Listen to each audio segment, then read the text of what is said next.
जय Jagannath friends, welcome to my YouTube channel. मु नवकिशोर कर्मी एक नया वीडियो रे आपण मानकु स्वागत जनाऊँगी। आज वीडियो रे आपण मान तो देखि सारी एक भोजी वीडियो विलेज वाला रेसिपी चैनल रो भाई माने हमको इनवाइट करथिले तांकर भोजी को जीवाकू। सेठारे से माने एक चिकन रो नया आइटम बनैथिले खांटी देसी स्टाइल रे, जहाँ बाली चिकेन पोड़ा बा सैंड चिकेन फ्राए। तो चलतु देखा भोजी केमिति कराइतिला, चिकेन सैंड चिकेन रो रेसिपी केमिति और आम विलेज वाला रेसिपी चैनल रो भाई माने किपरि एक स्वादिष्ट चिकेन आइटम प्रिपेयर करथिले। चलतु देखा वीडियोटी को शेष पर्यंत देखंतु। वीडियोटी भल लगिले वीडियोटी को लाइक करंतु, चैनल को सब्सक्राइब करंतु एवं शेयर करंतु। सैंड चिकेन फ्राए रो पूरा रेसिपी आम विलेज वाला रेसिपी चैनल रो वीडियो रे अछि। वीडियोटी रो लिंक डिस्क्रिप्शन रे दिया जाइछि, जाइकि देखि नियंतु। ये हेले हमर मिलन भाई मसला एक्सपर्ट। से वर्तमान शिଳରେ पूरा गाँवली स्टाइल रे मसला को बाटुचंती।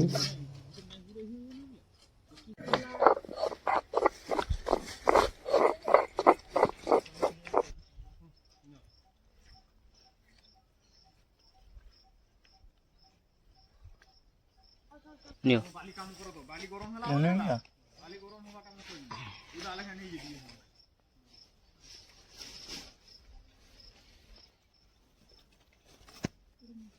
जीरा धुना के बोटा जीवा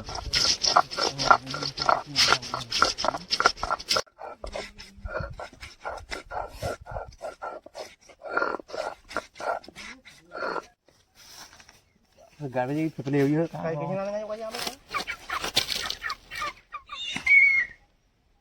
वर्तमान विलेज वाला रेसिपी रो मुख्य कुक डांग बाबू चिकेन को गरम पानी रे बतरी ताठू पर अलग करचंती।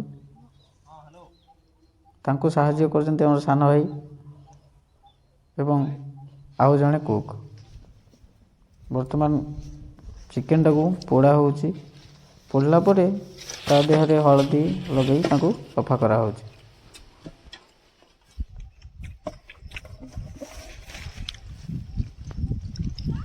रुको पानी आने वाले कोधरू जुआ पान रुक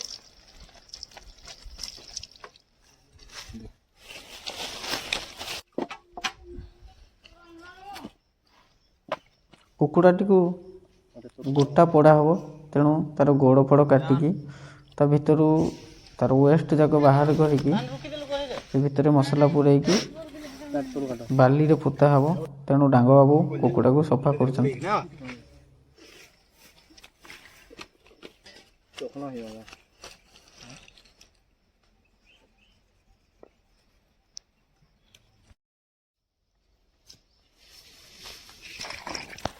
चिकेन को आउ थे धुआ हो जाइए। तापर यह को मैरिनेशन करा हो।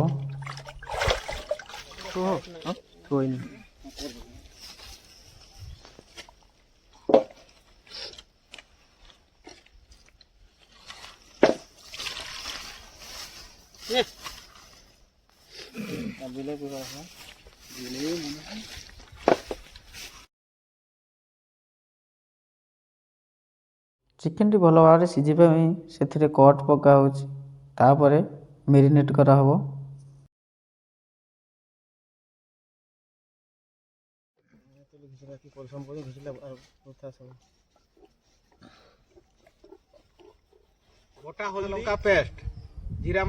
वर्तमान डांग बाबू चिकेन को मैरिनेट करुछंती, से मसला कौन कौन से मिसौछंती।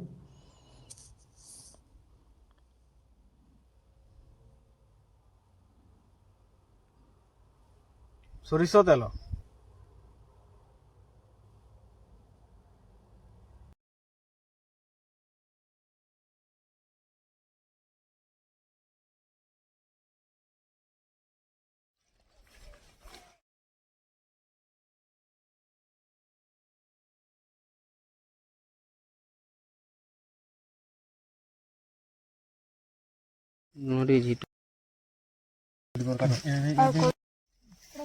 ମ୍ୟାରିନେଟ୍ କରି କିଛି ସମୟ ରଖିଲା ପରେ ତାକୁ କଦଳୀ ପତ୍ରରେ ଗୁଡ଼ାଇ ତାପରେ ଆଲୁମିନିୟମ ଫଏଲରେ ଗୁଡ଼ାଇ ପୁରା ଏକଦମ ସିଲ୍ କରିକି ବାଲି ଭିତରେ ପୋତା ହେବ, ଯାହାଫଳରେ କି ବାଲି ସେ ଭିତରେ ପଶିପାରିବ ନାହିଁ।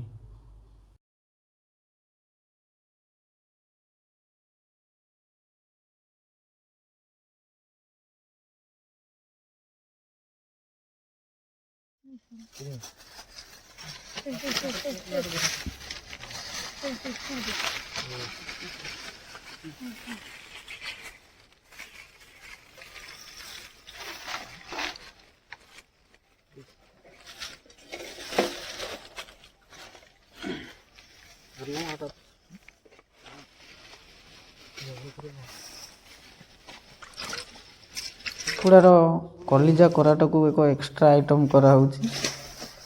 ଦେଖାଯାଉ କିଭଳିଆ ଲାଗିବ ଆଇଟମ୍ଟା, ନୂଆ ଆଇଟମ୍ଟା।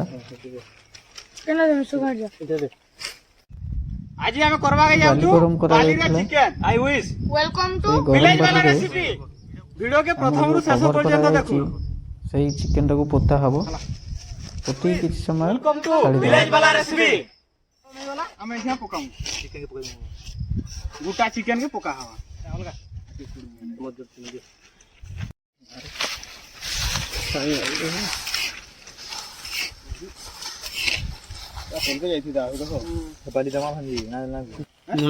ରେଡ଼ି ହଉ ହଉ ଆମେ ଯେଉଁ ବିଲରେ ଭୋଜି କରୁଥିଲୁ ସେଠାରେ ଏକ ବଢ଼ିଆ ପିଜୁଳି ଗଛ ଥିଲା।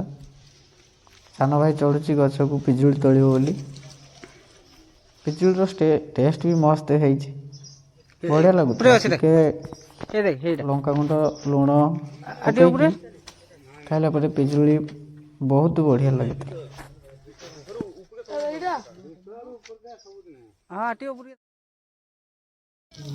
ଆମର କଲିଜା କରାଟା ଯେଉଁ କରାହେଇଥିଲା ସେଇଟା ବଢ଼ିଆ ବାସ୍ନା ଦେଉଛି।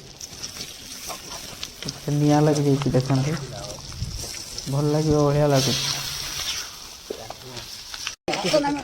ଆମର ଗୋଟେ ଚିକେନଟା ରେଡ଼ି ହେଇଯାଇଛି।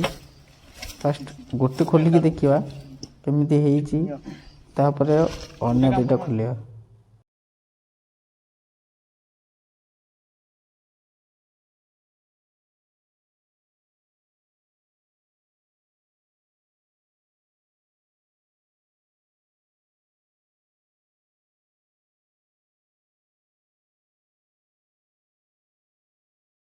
ଚିକେନଟା ଦେଖିବାକୁ ତ ମସ୍ତ ଦିଶୁଛି, ଦେଖିବା ଟେଷ୍ଟ କରିଲା ପରେ କେମିତି ହେଇଛି ଜଣାପଡ଼ିବ। ଯେହେତୁ ନୂଆ ଆଇଟମ୍ କେବେ ଟେଷ୍ଟ କରିନେ, ବର୍ତ୍ତମାନ ଟିକେ ଟେଷ୍ଟ କରିଦେବା।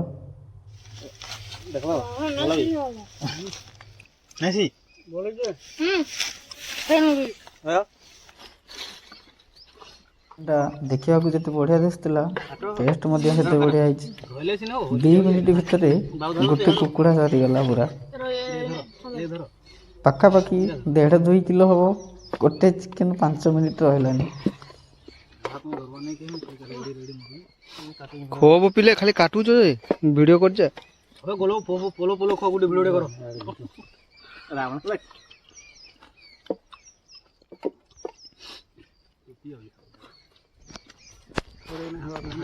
ଖାଇଥିଲ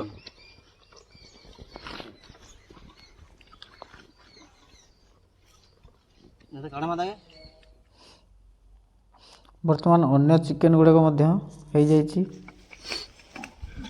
ସେଇଟା ଏବେ ସେମିତି ହିଁ ଖିଆ ହେଲା। ତାପରେ ବାକି ଚିକେନଟାକୁ ବାହାରି ସାରିଲା ପରେ ତାକୁ ଭାତ ଡାଲି ସାଙ୍ଗରେ ଖିଆ ହେବ। ଭାତ ଆଉ ଡାଲି ଘରୁ ଅଣା ହେଇଯାଇଥିଲା। ଦେଖନ୍ତୁ ଚିକେନ କେମିତି ମସ୍ତ ଦେଖାଯାଉଛି। ତାର କଦଳୀ ପତ୍ରର ଯେଉଁ ଫ୍ଲେଭରଟା ଅଛି, ଚିକେନଟା ଆହୁରି ମସ୍ତ ବାସ୍ନା ହେଉଛି।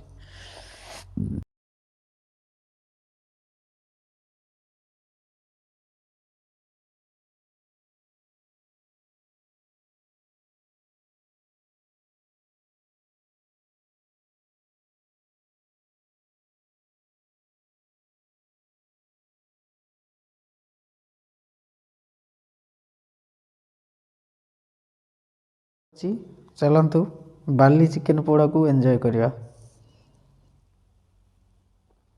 ଭିଡ଼ିଓଟିକୁ ଶେଷ ପର୍ଯ୍ୟନ୍ତ ଦେଖିଥିବାରୁ ଧନ୍ୟବାଦ। ଭିଡ଼ିଓଟିକୁ ଲାଇକ୍ କରନ୍ତୁ ଏବଂ ନୂଆ ନୂଆ ଭିଡ଼ିଓ ପାଇଁ ଚ୍ୟାନେଲକୁ ସବସ୍କ୍ରାଇବ୍ କରନ୍ତୁ।